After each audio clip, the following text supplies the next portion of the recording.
Hi, I'm Robbie O'Daniel. I'm the editor of the LaFollette Press here with assistant editor Eva Harinkova, and we're joined today by Manuel Mesa, the Campbell Culture Coalition Executive Director. Thank you for joining us today. Oh, great to be here. Pleasure, and thank you for inviting me. Um, I guess first of all, the thing that's really gearing up for y'all is the return of Louie Bluey. Yeah, we're so excited about that. It's coming back. We did have to miss it last year because of COVID, like so many other things. That was postponed and canceled, but we'll come back this year. It's September 24th, the last Saturday in September at Cove Lake State Park. It's always been at Cove Lake, and so we're super excited to have it back again this year. And the community support has been very outstanding, and people are excited to go hear some great music again. Yeah.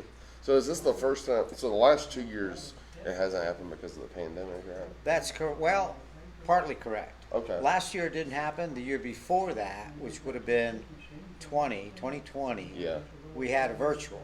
Oh, So- right, absolutely. Yes. So it wasn't at the park. Right.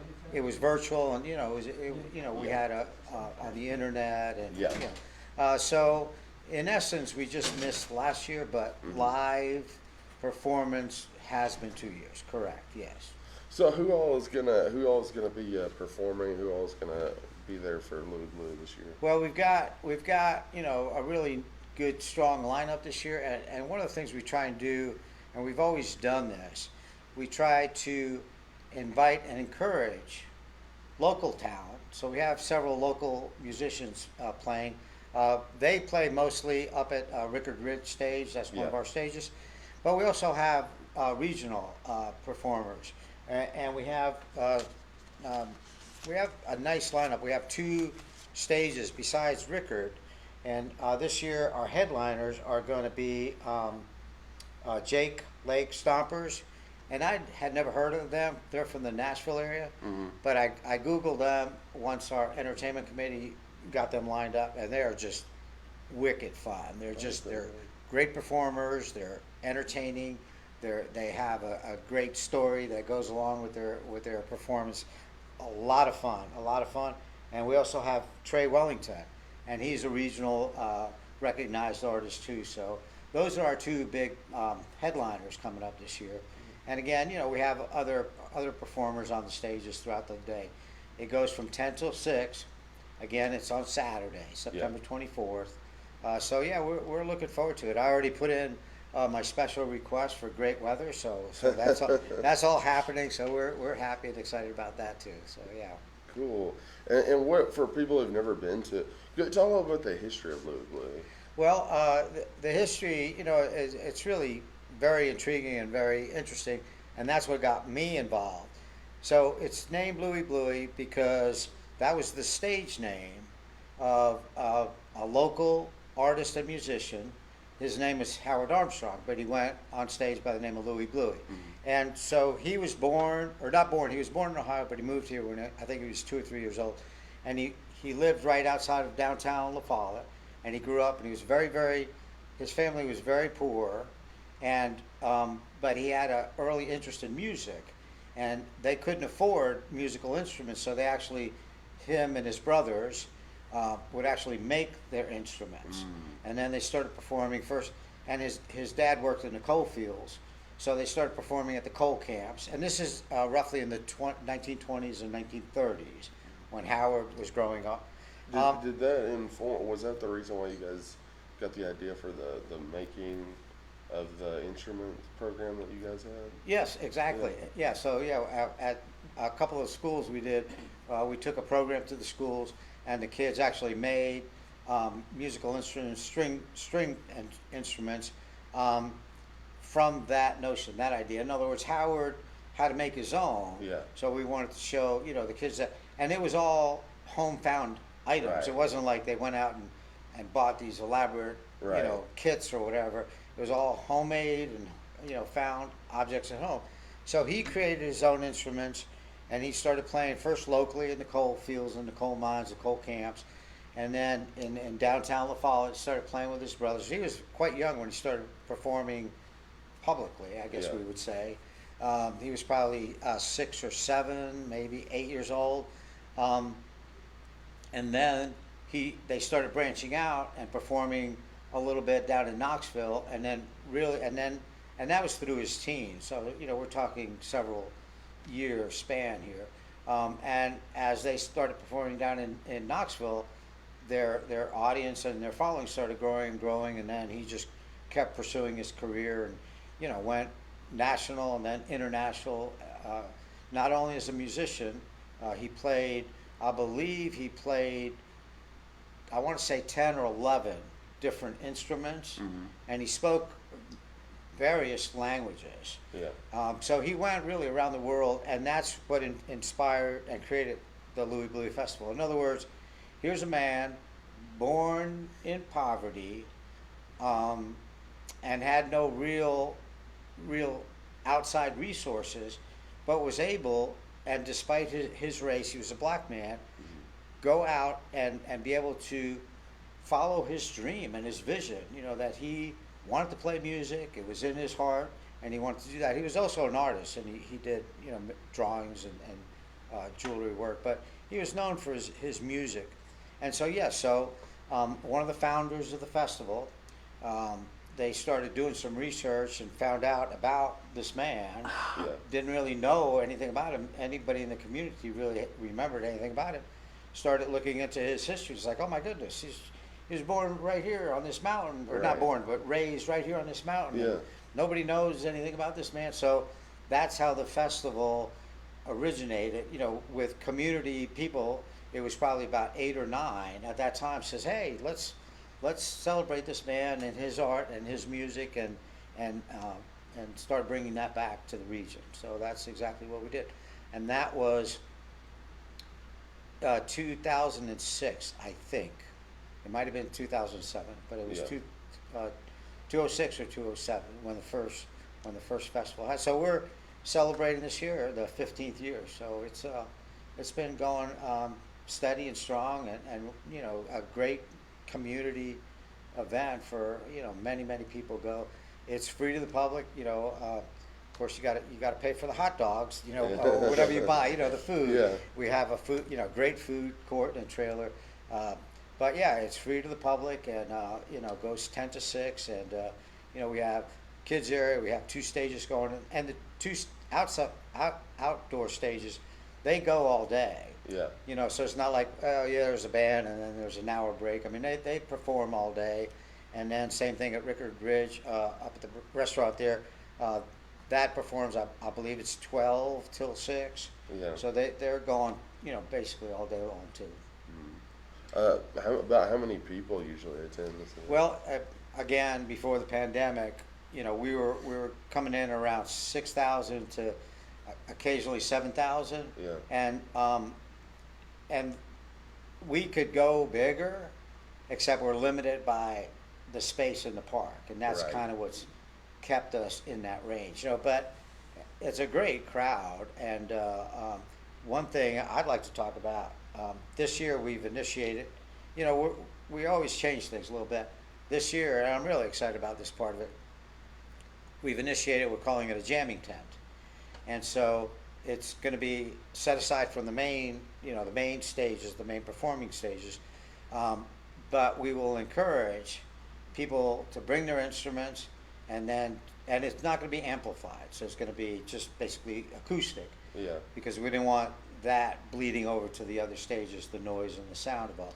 But to bring their instruments and then just start jamming with whoever might be around and might want to play. And sometimes we did this several years ago, and it was very successful, and then we sort of stopped doing it. But so a lot of times the professional musicians that we are hiring, either before their sets or after their sets, they'll go over there and they just start plucking away, and then other people join, and it's just really a fun environment for a lot of folks there. So we're excited to bring that back. So that's going to be a nice addition this year. What kind of local artists will be participating? We have the Roberts sisters, and I didn't bring that. I'm sorry. I just got the lineup from Rickard Ridge last night, and I didn't think of bringing that with me. But yeah, several of the local folks, and I apologize for not knowing their name. So the stage in Rickard Ridge, that's inside the restaurant, right? Correct. So that's because that'll be if you want to maybe get some air conditioned. Air conditioned break. and some barbecue, you know, Yeah. absolutely, yeah. Yeah. Yeah. And you said the steaks are going to be free at Rickard Ridge, Manuel? Um, No, I'm just kidding. That'd be nice. Let me call Mark and see what he thinks about that. But yeah. But yeah, so we'll have the 3 stages going. We have a kids fun zone, which we have really changed around this year a lot. We're also excited about that. The Boy Scouts and Girl Scouts of America are coming on, and they're doing a display, and they do what they call a fake camp. So they actually set up tents and just like a whole display, and they have an archery gallery, if you will. Mm-hmm. And they talk about, not only camping, as a Boy Scout, but just enjoying the outside and the environment and going out and exploring. And it's so fitting because obviously we're at Cove Lake State Park, so that's going to blend in really well with the whole concept of being outside. And they want to encourage, and it's not just boys, it's boys and girls, to to be a part of outside and the nature, and that you can have activities. And same thing, they bring music, and they'll have little guitars or anything, so to enjoy the outdoors. So they'll be set up. Also having 4-H is going to put on a demonstration there, again to talk to our youth, which is so important. Not only was it important to Howard, but it's important to the Campbell Culture Coalition that puts on the festival. And it's also very important to me, of reaching out to our youth and showing them and telling them that there are options that are possible. Not only just in this community, but within themselves, that they can find things to do and experience things that they don't have to be sitting there on their phones, playing games, and that's fine too. But there's other things to be done and had, so that area is going to be really an interesting area this year. We're again excited about having that available to everybody. How long does the planning process for the festival take? What's the behind the scenes look like of putting it all together? That's kind of what it looks like. That's a great question. And so, again, this is because of the pandemic. Mm-hmm. Things are a little different. So after the festival, which is always the last weekend in September, we wait about 2 or 3 weeks, and the committee gets together, because one of the things that's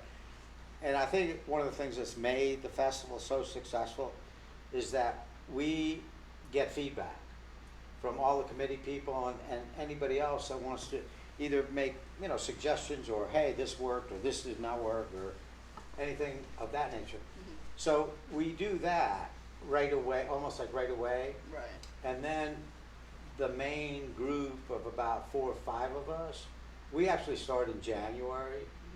Now with the full committee, we have committee directors in charge of all the different areas.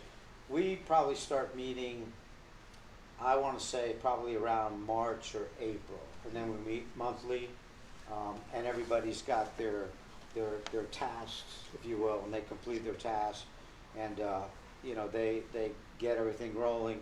And then as the summer approaches, we'll start meeting about every 3 weeks in roughly June, and then now we're meeting every 14 minutes. Right. It seems like. But no, How many committees are there? I know you mentioned the entertainment one before. Oh my goodness, that's a great question. I don't know. I mean, there's food, there's arts and crafts, there's quilt, there's children's art. These are all separate committees. Mm-hmm. Entertainment committee, of course. Logistics, which is a huge production there. Volunteer committee. I'd probably want to say 9 or 10. Yeah, committees. So each one of them is run by either 1 or 2 people, and they're the committee heads, and then they have whatever they need working with them, 2, 3, 4, 5 people to make everything happen. So we allow them or want them to take possession of their area. And so that's what we do. It's like, okay, here's the parameters, here's what's needed, what's done. And then if they run into difficulties, then they come back and say, I'm having trouble doing this and this. But we let them do what they need to do. And I think that's been another great part of our success. We don't try to micromanage and say, oh, no, it has to be like this, it has to be like this. We let the committee people and the committee heads really explore their area and fine tune it or come up with different ideas and say, oh, let's do this year, or try like this year, So, it's been really successful like that. And they're all volunteers. Everybody just volunteers, and they just do this because, frankly, they see the benefit and the joy to the community that this event, brings to so many people. So they're like, yeah, I want to be a part of it. I just met this morning, just now, with a lady, a new arrival in the community. She heard about this and she can't help this year because it's late and she's already got a commitment. But she's like, oh, this is fantastic. I want to join. I want to be a part of your committee and be, help planning and organizing. So, a roundabout way, but answering your question. But so we probably have about 10 committees roughly, and we do start. We get feedback right away afterwards, but we really kind of start in around January, really meeting on a regular basis and putting all the nuts and bolts together at that time, and then 14 or 15 minutes before the festival, we're still trying to get everything put in place, But yeah, it really is a large and community effort that a lot of people invest in, and we're just thrilled. We're really thrilled to come back this year again. I mean, and it was a tough call last year. I mean, we sat, well, by Zoom, but we sat at tables. I mean, that debate, that was probably one of the longest Zoom meetings that we ever had. I mean, it was probably like 4 hours, and we, tossed it back and forth. Do we have it? Do we not? Do we? It was a tough decision. So, needless to say, we're really, really excited to be back and have some great music going on. So yeah, it's going to be a great day for the community and the county. We're happy. We're happy about it. Is there a theme to the music, or is it just all different kinds? No, well, and that's such a great question because so when the festival started, we were obviously trying to honor Howard. Yeah. And so it was almost very, very kind of Appalachian bluegrass kind. But then the more we even learned, we became more and more educated. There's a couple documentaries that are available. You can get those about Howard and his life. And I mean, his genre and his music was really universal across so many different areas that we're like, well, wait a minute. He didn't just play this. He didn't just play, a mandolin or, the string guitars. He played so many different things because that's what he was trying to do. He was a young musician.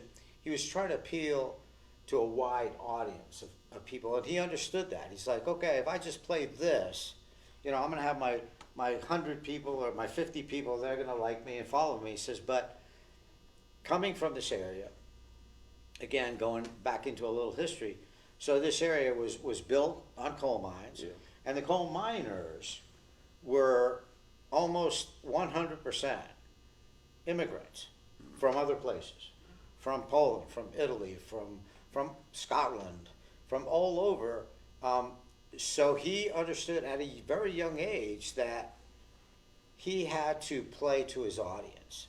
So he started learning all these different types of, like a polka. He would play, you can get on the documentary. He's playing a polka and he's talking in Polish in one of them and I think in German in another one, He understood that that he had to appeal to a wide range. So then, and I couldn't tell you, I have been with the festival since the beginning. It was either the second or third year. The more we started studying him and his background, we started understanding that wait a minute, it's not just this very traditional music, which we still honor and play. His son comes and plays, has played many years, Yeah. Ralphie Armstrong. But the scope of what he played was really quite enormous. So we started incorporating that, and we brought bands in that can not honor all the different musics, but that honor a particular brand of what he played. We had, I think it must have been 2 years, 3 years ago now. We had a group from Australia that came over. Now they didn't come over just for this; they were touring. But Yeah. we the dates lined up and everything. But they played a very jazzy, just very very upbeat, exciting music, and it was a huge crowd favorite. So, and that's what we still try and do. In other words, we try and incorporate a lot of different kinds of music. So, yeah, we have a broad appeal in that sense, so it's not just bluegrass. It's not just country or Appalachia straight. Although he blended all that. In other words, so if you listen to some of his music, he may be playing a polka, but then you can still hear the Appalachian polka in there. And it's so interesting. It's like, oh my gosh, how did he come up with this stuff? It's just really incredible. So we try and, honor that in our performers, and they understand it. We've had in the past, we've had some great performers. I mean, we've had 3 Grammy winners. Now, our entertainment committee, they're like amazing people. So they were able to snag them before they won their Grammys. In Yeah. other words, okay, here, come to Campbell County, because obviously, there's a certain amount we can't afford to Right. pay. But they have the knowledge and the insight to say, oh my gosh, listen to these guys are like incredible. They're Right. definitely up and coming. And that's what we try and do. We try and get artists that are really on the verge of just really going big time So yes, the quality of music we have is definitely top notch, and same thing. I mean, the sound production and the sound people that we have and everything, again, they're top of the line. So the music you're hearing is very very high quality, production, and people love it. It's great. I love it. It's like, oh wow, So yeah, we're excited about it. Another thing too, I'd like to talk about, and this is a very poor example. So one of the things, the QR codes Yeah. are becoming, really large. So one of the things that we are incorporating this year is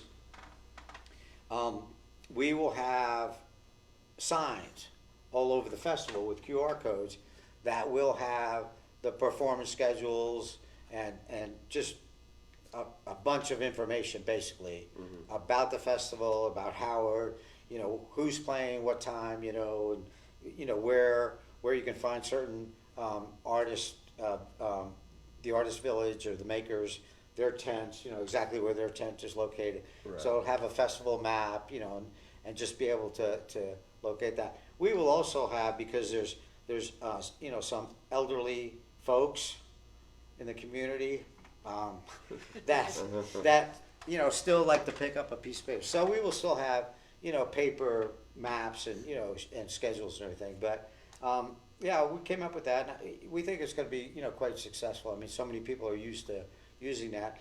And again, the information that you can have right there, Right. will be so much more vast than just picking up a piece of paper and just like, oh well, So yeah, we're there's a lot of things we're excited about, and that's that little technology piece is certainly one of them that we feel is going to be successful too. Now, will his son be there this year, or Pardon me? will his son be there this year, or Ralphie Armstrong? No, he could Okay. not make it.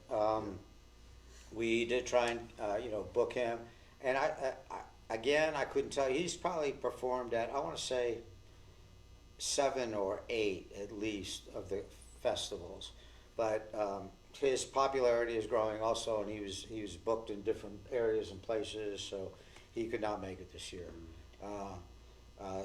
You're probably familiar with him, but Sparky and Rhonda, they've been, actually they're the only ones. They've been at every festival. They even performed at the virtual. They were at the virtual festival. So yeah, they're going to be there, and yeah, again, quite a few, great performers, and really excited about it. Really anxious and happy that everything's coming together. Everybody's like, "Oh, how you got everything all set?" I'm like, "No. Ask me in like another 3 or 4 weeks. That won't be good." But yeah, things are moving along, and yeah, we're happy to be here. The artwork this year, we're really happy about it. Obviously that's Howard or Louie Bluey, and it was done by. It was created, so we're getting to use that, and that's the image that we have this year, and it's a beautiful rendition of him, because he was out. That was another thing. I mean, he wore the berets a lot, so that was kind of a little bit of his trademark. He would. I don't really know where that came from or originated, but if you see him in a lot of the performances, he's got, his little headgear, his beret wearing. Yeah. So that's nice that we got that in that artwork. But yeah, should be a great day. Should be a great day for sure. Absolutely. We have, like I said, I mentioned, the committee, they're all volunteers. We have, the leadership team is just, they're just amazing. I mean, the people that head it up, just so dedicated and devoted to, putting this on. And again, and I have to say that because COVID is so in flux. Yeah. So we had that debate back in January. It's like, okay, what's going, and of course nobody knows what's going to be happening in September. But even back in January, it was still quite iffy, if you recall. And we did. We sat down for quite a while. We were talking about, well, yes, well, no, well, what if, and this happened, and finally we just said, it's time. It's time to do it, and we just need to start marching forward and doing it. And if things turn terrible, in the summer, or in August, September, then we'll have to make a decision then. But again, and it's really in the spirit of Howard. We feel that you can't just lay down and say, okay, end of the world, we're done. We had a setback, so no, that's it. And same thing, he would not have done that. He would have said, no, okay, that was bad, and this happened, but we're gonna move forward. We're gonna find a way to weave through this and make it happen, and make it a real thing. So and so here we are, ready to make it a real thing. So absolutely looking forward to it for sure. Well, I was just gonna ask, because you'd mentioned food committees, arts and crafts. So what things other than the bands is there going to be for people to do when they're visiting the festival? Right, we have what we call this year a Makers Village, which is artisans, and so that's a juried entry. So in other words, an artist, whatever they're creating or making, they have to submit work of theirs, and then we have. Same thing, we have a committee that looks over their work and everything, and then they're like, oh, okay, yeah, we can take it, because like the festival itself, like the music, we want quality. We don't want just kind of just anybody. Oh yeah, like looking like a yard sale kind of thing. So we have those. We've had good response. I think we're up to 32. Different artists, and same thing, when the committee is selecting artists to take part, they don't want to have 14 wood makers. They try and get really diverse, get different different artists doing different things, jewelry making, ceramics, We have two, which I'm really looking forward to, instrument makers. So they're going to be, putting on displays how they work their craft. When we first started, we were talking about just Appalachian crafts, but now we've expanded because the world itself and Campbell County is expanding too. So we don't want to just limit it to a particular brand, if you will. So we're really quite open to a lot of different diversity there. So besides that, and they're scattered throughout the festival. So it's not like, oh, they're all like right here. They're kind of scattered throughout. That way people can wander around and enjoy and look at different things. We have a quilt show that is up in the pavilion. So that's undercover, and that's always been just tremendously successful.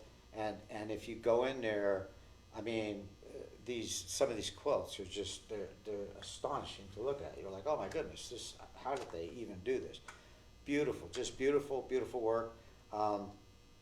We are having a kids art zone, and it's going to be some homeschoolers and the two high schools, Jellicoe High School and Campbell County High School, will be submitting work there, and that also, that's not jury to get in, but we give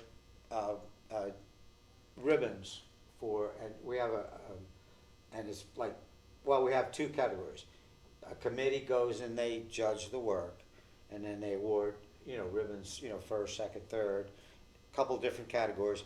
And then another thing that is really, and we've had such great response on this, is the community or the people there, the choice awards. So we have a little box, and they go around and like, oh, this is my favorite or whatever. So and then by the end of the day, I think we do that at 4, I believe. We give out the People's Choice Award to one of the student artists. And that's always it's a great moment. I mean, they love it. And, the kids love it and everything. So, and then beside that, of course, like I said, we have the food area, which is a big popular thing.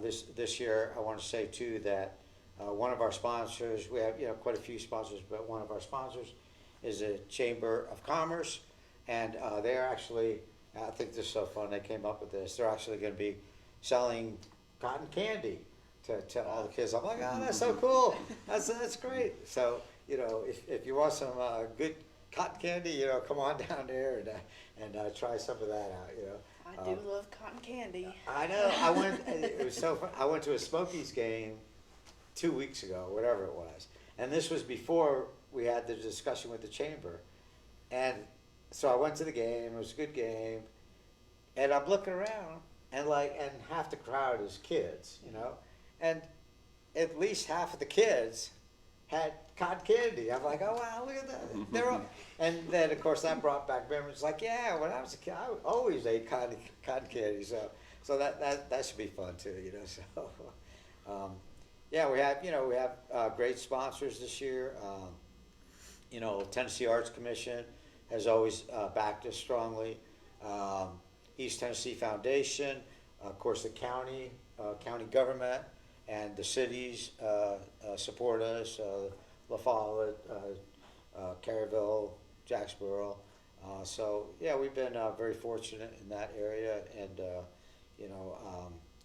just looking forward to really a great day. A lot of diversity, and that's the other thing.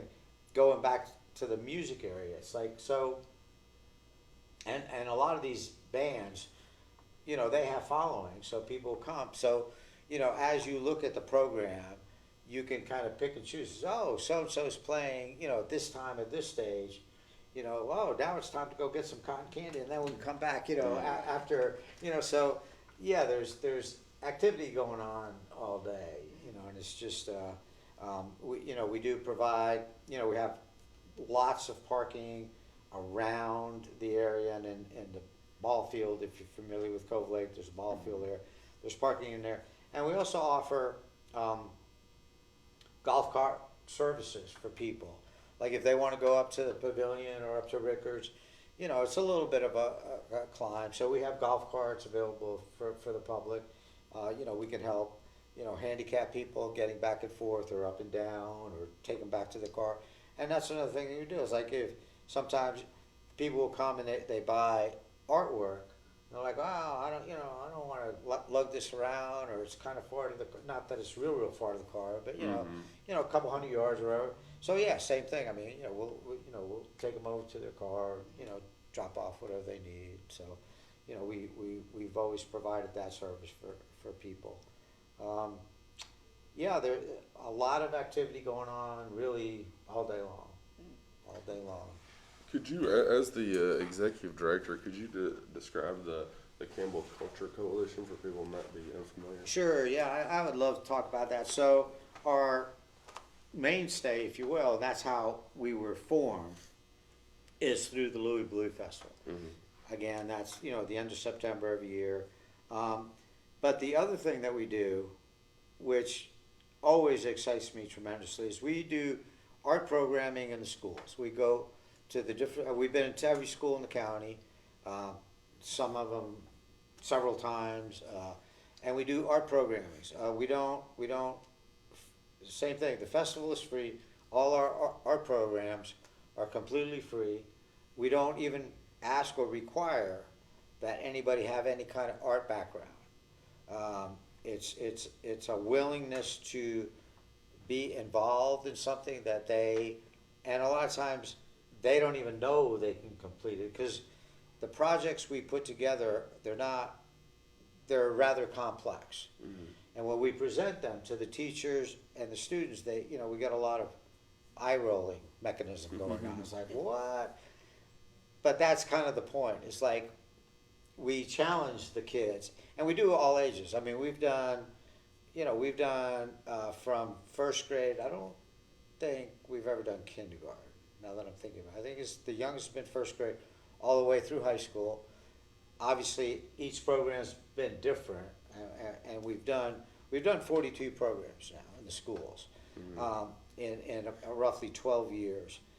Actually, we've done a couple in the senior center and also assisted living center. We've done programs there. So we go out basically throughout the school year and put on different programs in the different schools. We get grants to pay for our instructors because I feel very strongly that the instruction, like the festival, has to be of quality. You can't just throw something out there and say, oh yeah, kind of, this is, here's a coloring book and have fun, Yeah. So I believe very strongly in paying our instructors, which are all quality teachers and instructors, and know their craft and their profession very, very well, and have a desire to work with and exchange or share that knowledge with the kids. So yeah, the diversity of the programs we do, it's been quite amazing. One of the things, and people say this to me at times, we may have a very successful program, and a lot of people will come, like parents or even the kids, will say, oh my gosh, that was so great, that was so wonderful, when can we do that again? I'm like, go and do it again on your own. Because all the programs I've done, I'm always changing them. They're always different, and I'm trying to come up with new ideas to put out there. Well, what are some examples of some things you guys have done? Well, and that's a great question too. You can see them firsthand at the courthouse, at the Jacksboro Courthouse. I guess they call it the Justice Center now, but right outside the courtrooms, there's quite a few different art projects that the kids have done. We've done everything from quilts to tile tables to murals in the schools, which are all done by the kids. Again, we have instructors. The instructors really don't do anything. I mean, they show, but the kids do everything. I mean, the Yeah. kids do every single aspect of it. We were talking a little bit ago, we did, they made instruments. That was just so much fun. There are 3 of those instruments, again, at display at the Justice Center. So you can go and see those that, some of the kids did. Um, I know I went and saw you do a seed project with Right, some of the correct. elementary Yes, thank schools. you. Yeah, we did. Again, the projects are diverse. What Eva's referring to is we did a project. It was all the 5th graders in the county, which I didn't know how many that was, but it's 352 last year. I don't know what it'll be this year, but so 352 kids. They got seed packets and there was like a little video and also handouts with the same information that was on the video. They were seed packets, but how to grow and the things that are necessary to make things grow. This is a farming community, and yet we're moving away from that. That's going by the wayside. So we're like, wait a minute, this is so important. So yeah, we had these little packets with instructions, and the seeds were, they would grow at different times, or in other words, they had to plant them at different times, and they were given instructions that, okay, so this little seed packet are these, so you need to plant them this, and talked about, not only the care, but the soil, and the moisture in the soil, and the sun required. So it went into several different aspects of growing, that was such a great program, and the kids loved it. They were just like, oh my gosh. Yeah, so they got these little packets with, the instructions, and then we put on a video. Again, so we went to every elementary school in the county and did a presentation, with that. So the programs have been really quite varied. There's a table, now that I'm thinking about it, at LaFollette Library that was done quite a few years ago, and it's in the LaFollette Library has a little kids area section. It's right in there. We've done drawing, painting. We've done a variety of different projects. We are working on a couple for this coming year. They have, again, when the festival kicks in, everything else kind of Right. goes by the wayside. But yeah, we'll have a couple new programs coming up, this year. And one of the things I would like to mention is that and traditionally, and I can't remember how many years I've done this, but quite a few. The Friday before the festival, we always have one of our headliners go to 2 or 3 of the different schools and do performances at that particular school. So we'll be doing that again this year.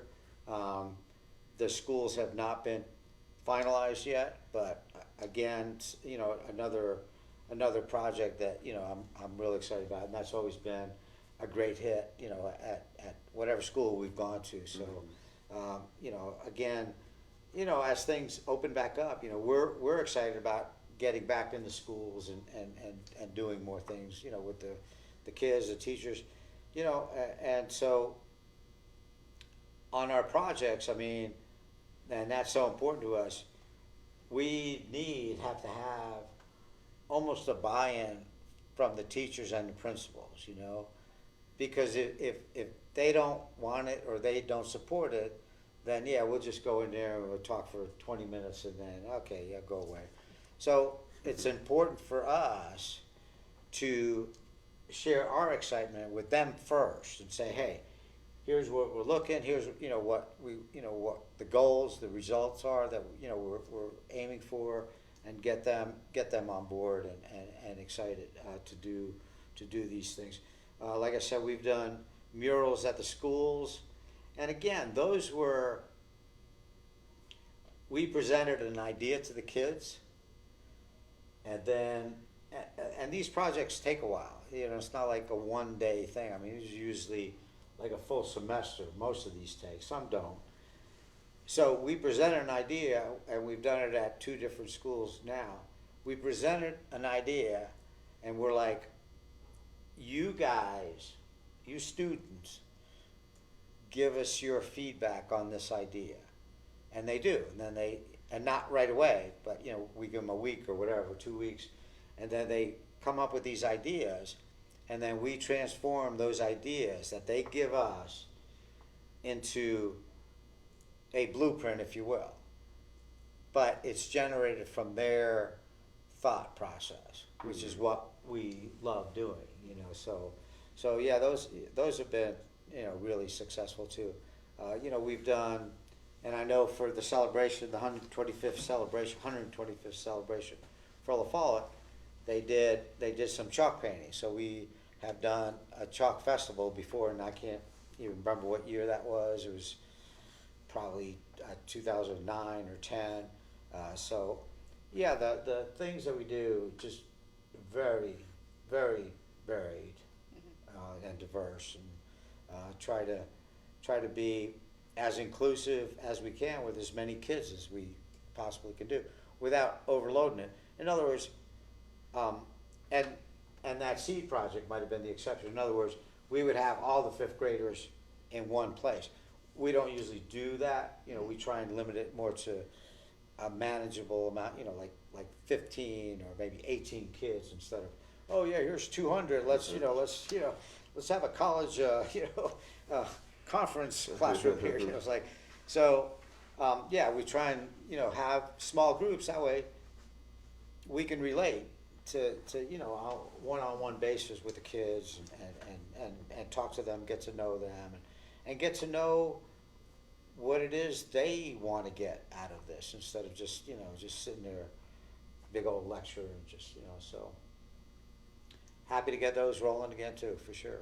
Is there one that you think back at like, oh, that was my favorite project with them? And no. Because what happens with me, and I guess that's the nature of my crazy brain beast in there, my last project's always has been my favorite one. But like the last one I do, it's like, oh my gosh, that was amazing. And I get so fulfilled with doing that. And then that's why people say, oh, well, when are you going to do that again? Well, I'm not doing that one again. So I'm moving on to the next one. And then, and again, I'm like any human being, and I have doubts. Like, oh, I don't know. That last one was so awesome. We ought to just kind of copy that or do something similar. But then I'll come up with another idea. And I'm like, this is terrible. This is terrible. But then when we do it, and what makes it wonderful for me, and I'll be real honest with this, is the kids' excitement and fulfillment once they see it happening. That's when I can say, oh my gosh, no, that last one was definitely the best one. But that happens every single time. It's like, oh my gosh, no, oh wait, no, this one. So yeah, it's a process that keeps growing, in my heart, I guess, too. And yeah, so the first one was my favorite, and then the fifth one, and then the 8th, and then the 30th, and then it just keeps going. So yeah. So what's your take me through your background, like where are you from this area, or are you originally from here, or where are you from? Listen to my voice. No, I'm not. No, I didn't want to assume anything. I was born and raised up in New York, New Jersey area. Moved to Florida for many years. Had a career down in Florida, which was not related to this, to art in any way, although I do have a photography and filmmaking degree. But Where'd you go? Stockton University in New Jersey. Okay. That's where I got my degree. And but I originated and organized and coordinated a festival in Florida, a very large festival. I mean, by the time I left, I did it for 15 years.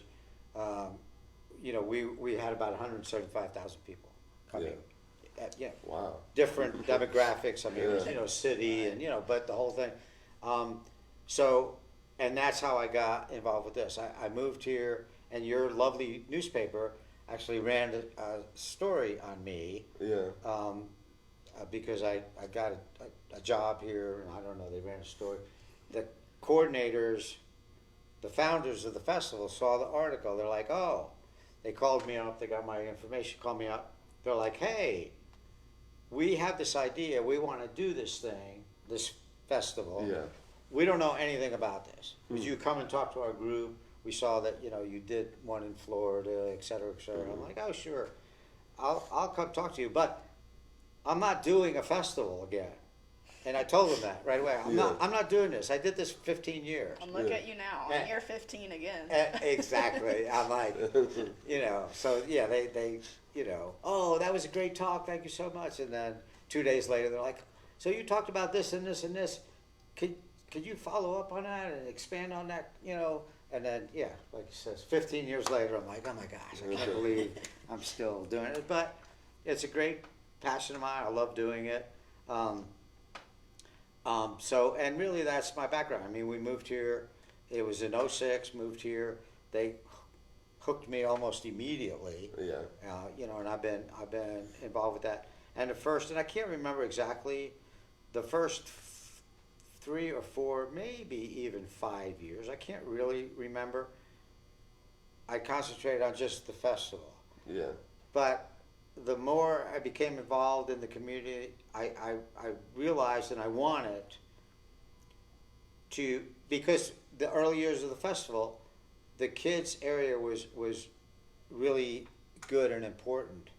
And I wanted to expand that, to take it through the rest of the year. So then that's kind of when we started evolving, you know, the programs in the schools and everything. And I've been heading that up. I've been doing that and in charge of that. Like I said, I can't remember, probably 12 years now, roughly. And that's, you know, that's my driving passion for sure. I love the festival, it's fantastic. But going out to the schools, relating to the kids, and again, these art programs they're based on Howard. And I always talk about Howard at first, like when we first kind of started.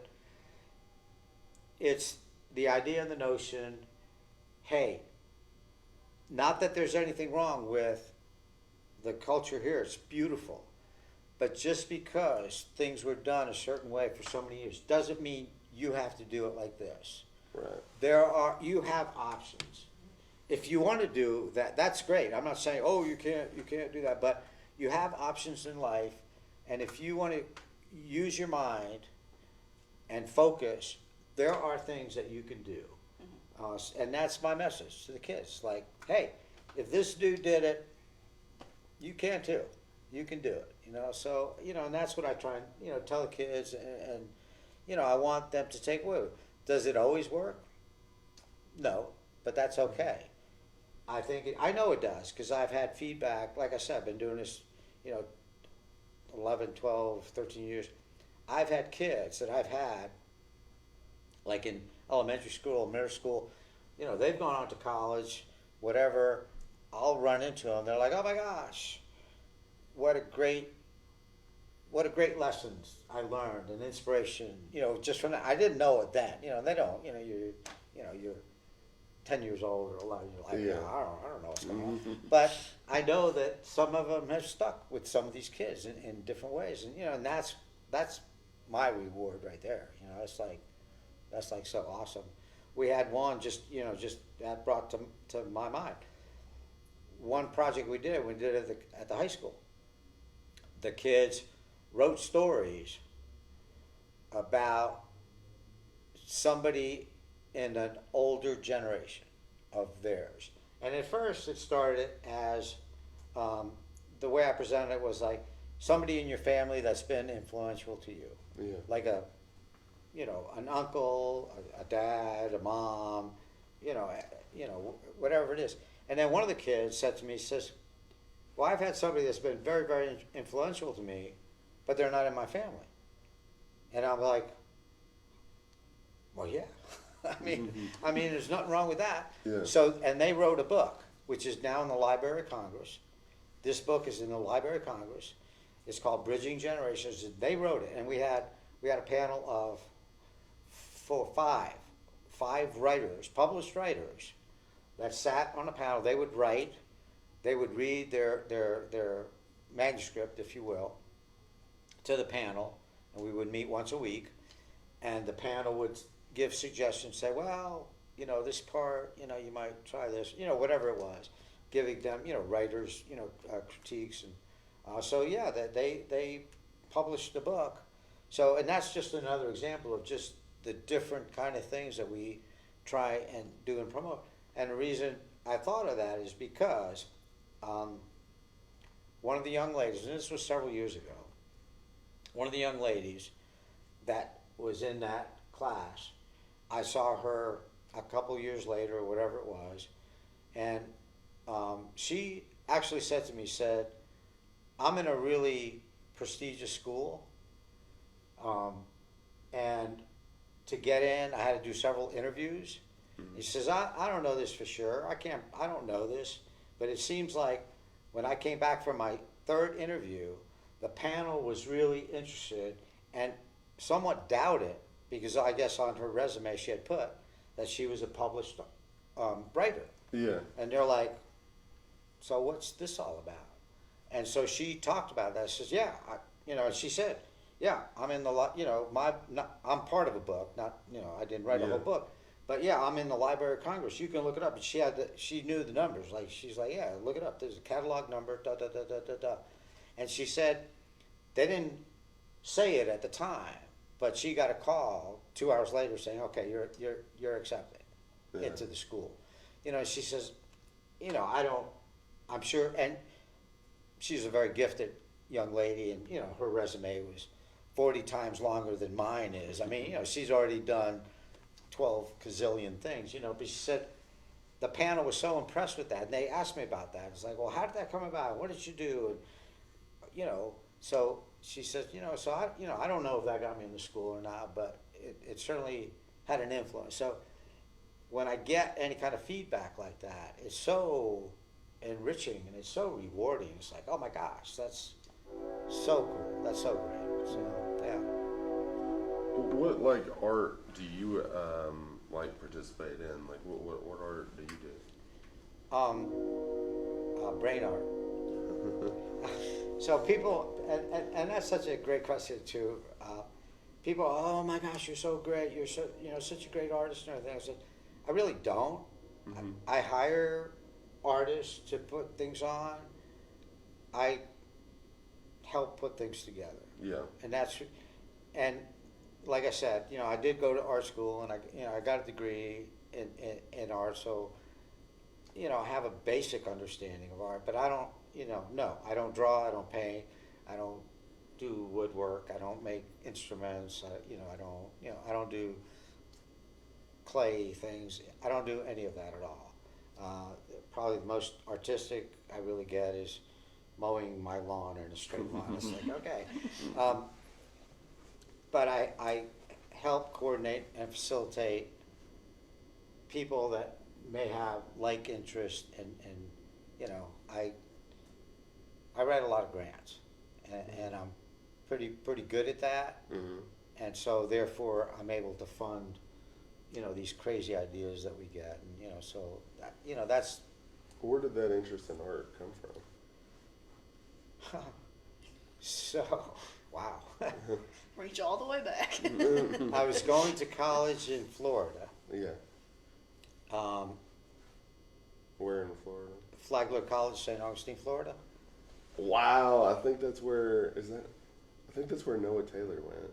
I think Really? so. He used to work here. It's a little school. Yeah, it is. Yeah. Oh my gosh, that's pretty crazy. So, when I started, I was a little bit older than most of the kids, because I'd been in the military service before, then I got out.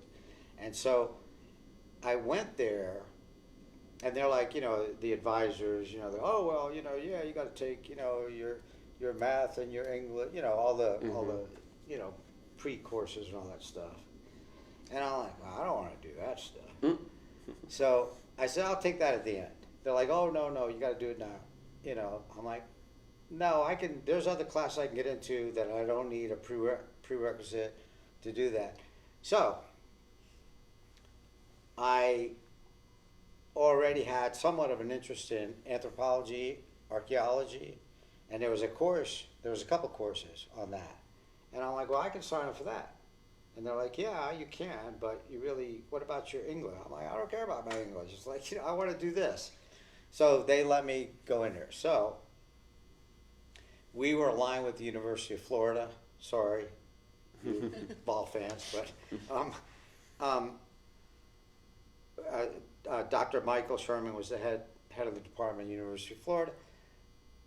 Our school, very small, and there was only, I think there was 5 or 6 of us in that section or that class. Or they started doing actual digs with the University of Florida in Central Florida, just along the coast. I mean, nothing totally elaborate, but, going back and, Indian sites and everything. And I approached Dr. Sherman. I says, hey, I want to go. He says, yeah, you can't go. You're a freshman. You can't go. You don't have any experience. You can't do this. I says, well, what do I have to do that? He said, well, you need a couple years and this and that and the other, and then, if you're working out, then maybe we can put you on. He says, unless you're specialized. And I said, what do you mean specialized? He says, well, if you're if you have a specialty that nobody else on our team has. And I'm like, well, what in the world could that be? He says, well, and he rattled off a couple things. He says, now, one thing we don't have, and it's really, really important, and again, this is long before cell phones and, all this, modern great technology. We don't have a good documenter, or we don't have a good photographer because or archaeology, you have to really document every single step and every single stage. I said, well, if I learn how to do that, could I go on your team? He said, yeah, but you got to be pretty good at that. So I went to the library, I picked up a bunch of books and started reading about anthropology, started reading about photography, bought a crummy little camera, started going out there and just playing around and taking a bunch of pictures and little holes and stuff that I dug. And it wasn't long, like 2 months later, I took a bunch of pictures. I'm like, well, what about these? And I had them all sectioned off like, they do in digs and everything. He says, those are pretty good. You can join our team. That's how I got going in photography and art. I was like, wow. And then that passion grew, and I just, then I went to art school. Right. Didn't go to any more archaeological digs, and yeah. But that's really how that whole genre started. It was, quite unusual, And it was just, I just picked up a crummy little camera. It wasn't like I went out and spent hundreds of dollars on a Nikon or anything. I was like, oh, I could do this. I just put some light on here. Yeah. So, what part of New York were you from? The city. Okay. I was born in New York City. You a Mets fan, or? Oh my gosh. So, oh my gosh. So, when I was a kid, and I'd have to really look back. Growing up, I was a Yankees fan. Yeah. We lived out in Queens. We lived in Manhattan for a couple of years, but then we moved out to Queens. But I was a Yankees fan, and all my friends and everybody was a Yankees fan, and this was in the day and age of Maris and Mantle. Yeah. I mean, it's like these guys. Yeah. So everybody's a Yankees fan, and I would go to the Yankees game and the whole thing. And then, I couldn't tell you what year it was, but the New York Mets, which were the most horrible team ever put together on the face of the earth, were playing in the Polo Grounds. But then they moved to Shea Stadium in Queens, which was literally 3 subway stops away from my house. I think that was 64. Yeah, that sounds probably about right. Wow, kind of a baseball fan. Yeah. So I went to my friends. I'm like, oh my gosh, the Mets, they're coming. It's like 3 stops away. We could be there in 6 minutes instead of, because Yankee Stadium, we'd get on the subway and they're like right here. They're like, no. So, to answer your question, I became a closet Met fan because I would go to the games, but my friends wouldn't go with me. He came out in '69, probably, or toward the end, right? When they won the World Series. Well, I was gone by then. We had moved, So Oh, yeah. no, when I went, the record was probably like 4 and 158 losses. Yeah, I mean, they yeah. were like so bad. Yeah. So yeah, with my friends, I still have my Yankee cap. Yeah. But inwardly and quietly, I would But underneath sneak it, you away. had a Mets hat. Exactly, exactly. So I became a Mets fan, but they were still huge losers Yeah. before I left and everything. So now, as the Subway Series is going on now, I for every Subway Series, I hope it ends in a 11-11 tie, and Yeah. and everybody goes home. But yeah, still a diehard Yankee fan, but I really love the Mets because you can't like both. If you're from New York, you cannot, absolutely cannot like both teams. Yeah. So, but yeah, What? yeah. Then moved away when I was kind of still a kid. I was probably whatever, I don't remember. Yeah. How come you moved? My dad worked in the airlines, so we, Okay. he got moved to another place, and so I guess I'm like, Was it Florida or? no, we made many stops. We went Oh, okay. to Canada, we went to Mexico, we went to Colombia. Yeah, How old were you? Was it like your formative years or? yeah. I guess we left New York. I don't know, probably 12, Mm. 11, 12. I can't remember exactly. Moved up to Canada a couple years. Moved to Mexico for a couple years. And yeah, just so it was like really like my high school years. I was like kind of, almost like a military brat kid. Had to be some culture shock there for.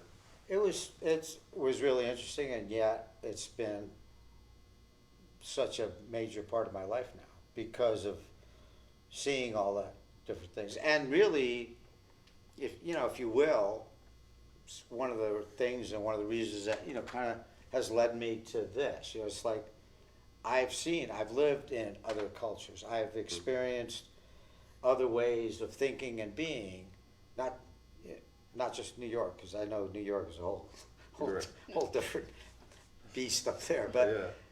there are other people in the world that live and experience things in life differently than you do. Right. And it doesn't make them wrong, and it doesn't make you wrong. It's just different. And you just need to be open and aware of differences in people. And it doesn't make them bad people. It doesn't necessarily make them good people either. But it's just differences. And to me, I've grown to appreciate the difference in people. And I think that's one of the things that really, really drew me to Louis Bluey so much. It's like, wow, this dude was all right. He got it. He got it. He knew he was black. He knew he was poor, and yet he knew that he had to embrace other cultures and other ways of being and expressing to be able to move forward in his life. So I was like, that dude was all right. Was it tough moving around at a young age?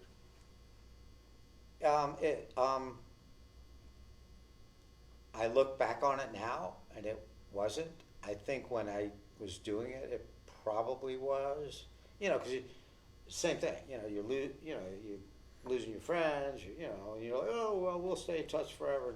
Yeah. You don't. I mean, you're a kid. Didn't even have Facebook then. A lot harder to do without Facebook. Yeah, this was like about 104 years before Facebook. So I think at the time it probably felt like it was, and that also created part of the person I am. In other words, I realized at a young age that, again, like Harry, you really have to adapt, and I'm not saying you have to become that culture, Right. but you have to be open to like, oh, okay, yeah, they do things like this and this and this and this way. So I need to be open and appreciative of the things that they have and they're offering and learn and grow from those experiences. So yeah. not to get too political, but how do you feel about the sentiment that some people have that's kind of like, I've even heard politicians, elected politicians say this, you know, leave your, leave your California views there when you come to Tennessee, that sort of thing. I don't know. Well, and again, so, and I'm certainly not a historian by any means, but one of the things I say about that, and if you really look at the, if you will, the history of the world, I mean, who comes from where? I mean, Yeah. where did we all kind of start? But if you look at Campbell County, if you look at Tennessee, very few people are from here and have 50 generations of here.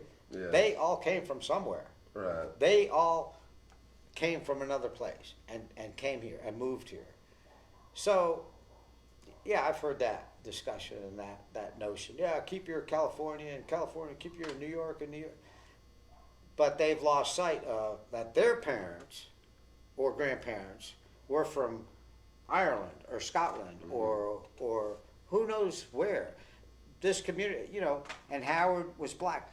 There was a big black community here because, again, if you look at the history, a lot of the coal workers were black people because they could make a living in the mines, in the coal mines, whereas in other parts of the country it was difficult to get by. So yeah, people have come and cultures have been meshed together. And people have lost sight of that, I think. And I don't mind reminding people of that. It's like, hey, unless you have, unless you're like 100th generation of being here, and you're Cherokee, and even the Cherokee, they came from some, people have migrated throughout the history of the world.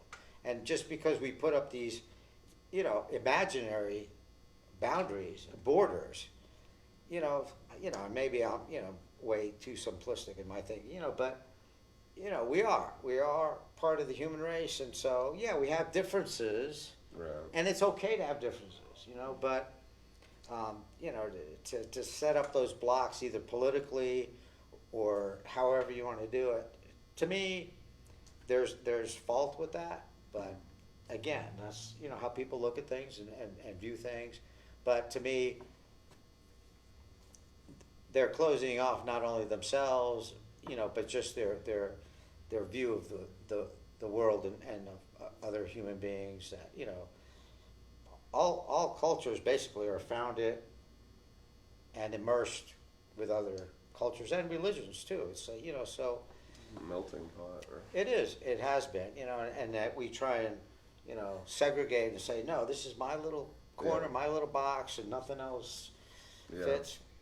I don't agree with that, but we hopefully there'll be some more of a melting pot going on, and and again, you say these things, and it reminds me. So, at the Justice Center, there is a project that the kids did, and